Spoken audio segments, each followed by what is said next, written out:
Hello biker, কেমন আছেন সবাই? আশা করছি আপনারা সবাই ভালো আছেন। এই মুহূর্তে আমি থানচি রোডে আছি। আমরা তিন্দুর মুখে ঢুকবো, তিন্দু পার হব এই উদ্দেশ্যে বের হয়েছি। আজকে একটু তিন্দুতে থাকবো এই প্ল্যানও আছে, মানে একটু নিরিবিলি ট্যুর আর কি। সো পাহাড়ের যত গহীনে ঢুকতেছি, মানে যত টপে উঠতেছি, যত বাঁক পার হচ্ছি, প্রত্যেকটা বাঁকে সবুজের ঘনত্বটা বাড়তেছে। আর পাহাড়ের সৌন্দর্য জানি কেমন করে জানি আরও একটু বেড়ে যাচ্ছে। মানে থ্রটল আমি যত মোচড়াচ্ছি, বাইকের থ্রটল, ইঞ্জিনের সাউন্ড আর এই প্রকৃতি সব মিলে আমার বলতেছে, ভাই তুই থামিস না, ভাই তুই মোচড়াইতে থাক। সো আমি ওই রকম করে মোচড়াচ্ছি। গত 48 ঘন্টা ধরে পাহাড়ের মধ্যেই আছি। লাস্ট নাইট ছিলাম হচ্ছে সুখিয়া ভ্যালি, আপনারা সবাই জানেন, মিরিঞ্জা ভ্যালি থেকে আরেকটু সামনে লামা বাজার পার হয়ে। সো ওইটা নতুন হয়েছে।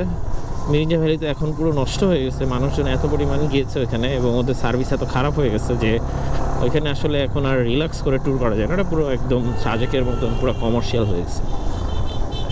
যাই হোক, এই ঢালগুলো হচ্ছে একটু এক্সট্রিম বিকজ অফ এখানে অনেক বেশি পরিমাণে ল্যান্ডস্লাইড হয়। আর পাহাড় তো ওইদিন ধরে বৃষ্টি, সো সেক্ষেত্রে এই জায়গাগুলো একটু ঝুঁকিপূর্ণ। বেশ কয়েকটা জায়গায় ল্যান্ডস্লাইড হয়েছেও, তো ওইটা আবার ঠিক করে ফেলা হয়েছে। সো যেই জায়গাগুলো একটু বেশি বাঁক, যেমন একটা বাঁক পার হয়ে যেখানে ল্যান্ডস্লাইড হয়েছে, আপনারা দেখেন এই যে পাহাড় ভেঙে বসছিল, এই যে এখানেও ল্যান্ডস্লাইড হয়েছিল।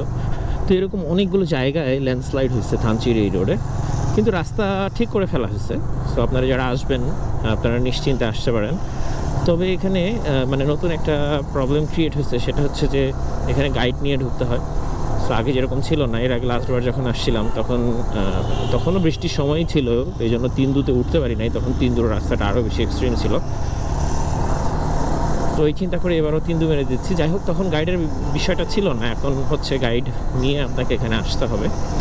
সো এটা আলাদা একটা খরচ আপনার মানে ট্যুরে অ্যাড হবে আর কি।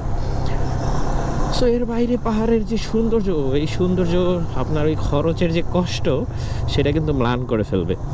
সো এই যে দেখেন, এই যে ঢাল দিয়ে যখন আপনি এইভাবে নেমে যাবেন, একটার পর একটা ঢাল, আবার উঠবেন, যে দেখতে পাচ্ছেন। সো এই ঢালগুলো যখন আপনারা কভার করবেন একটার পর একটা, সো তখন ওই যে টাকার যে কষ্ট, ওইটা কিন্তু ম্লান হয়ে যাবে।